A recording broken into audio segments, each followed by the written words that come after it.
Paano kung hindi mo matapos ang 7 years na hulog sa Kaiser? Good question. Pag-usapan natin yan.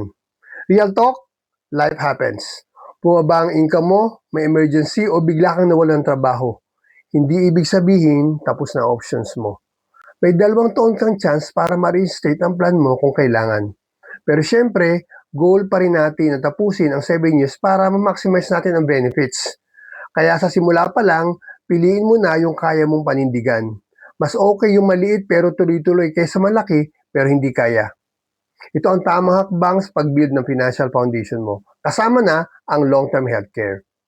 Kung gusto mo matutunan pa, comment #Kaiser below at isesend ko sa iyo ang full video explanation.